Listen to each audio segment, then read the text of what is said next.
we're going over IRS Form 1040-V. This is the tax payment voucher that you would use to send a final tax payment as you're filing your income tax return. So this is for the 2023 tax year. So this would be the voucher that you would send when you're paying the amount you owe on your tax return as you're filing it. So a couple of notes: you don't have to use this voucher, especially if you're making electronic payments. If you're expecting a refund, you wouldn't use this voucher. If there are ways that you can pay by cash.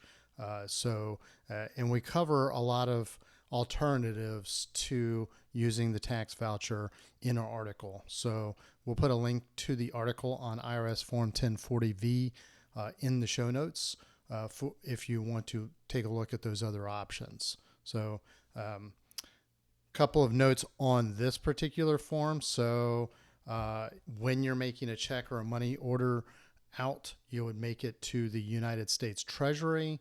You don't want to send cash. There is a way to pay by cash. We break it down in our article.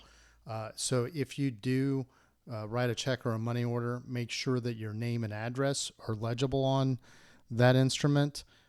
Include your daytime telephone number and your social security number or individual taxpayer ID number on the check.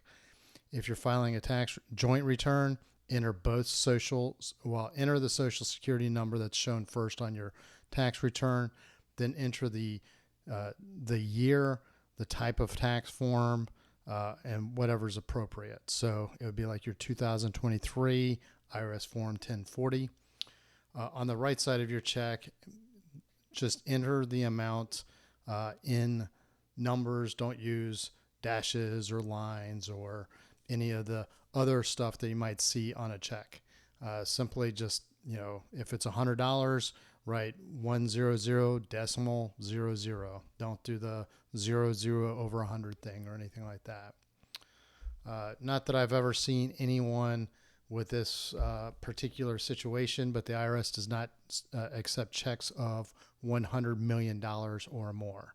So, if you have that particular problem, you can send me a personal note and we'll walk through it together. Let's take a closer look at the voucher.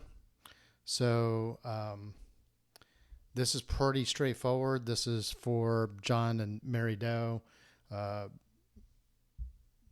In boxes 1 and 2, we'll put the social security number.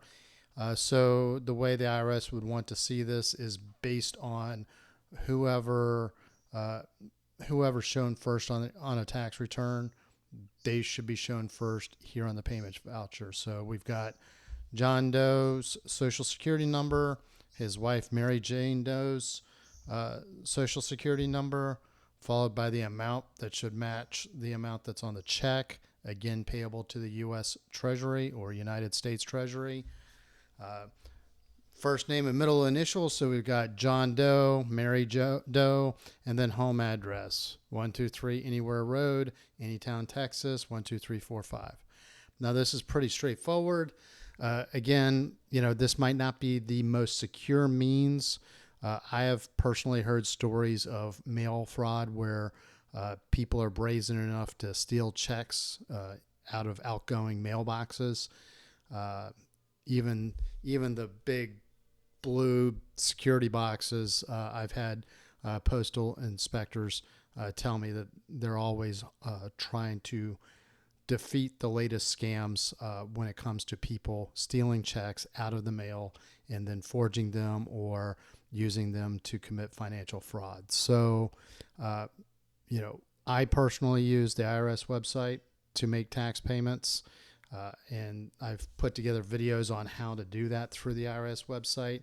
It is pretty straightforward. It's not that difficult. And the IRS has the same technology and encryption that you would see at a bank, which generally has the highest encryption standards in the commercial industry. So if you don't trust the IRS website, but you do banking online, then I would pay that serious thought. like the IRS website is as secure as most banks. So take that for what it's worth. We do go into a little bit more depth on how to use this form, alternatives to using this form. And I did want to point out one thing. This is for making a final payment with your tax return. If you're rather interested in making estimated tax payments or calculating your estimated tax, you would actually use the vouchers in IRS Form 1040-ES. And I always use that as an example for people that are doing mid-year tax planning. The worksheet in that form is good enough to do tax planning. So if you are looking for a resource to figure out your mid-year tax, whether or not you're on track, whether or not you're due a refund or you might owe taxes, the Form 1040 ES worksheet is where I would go. So I'll put links in the show notes to article and video that we've created for that as well. So that's all we have for this. It's a pretty straightforward payment voucher. So if you need more detail, we cover it in the article. So if you like our articles, please check out our website and subscribe to our newsletter. If you like our YouTube videos, please subscribe to our YouTube channel. And if you have any questions or comments, or if there's a topic you'd like to see in an upcoming video, please hit me up in the comments section. Thank you very much and have a great day.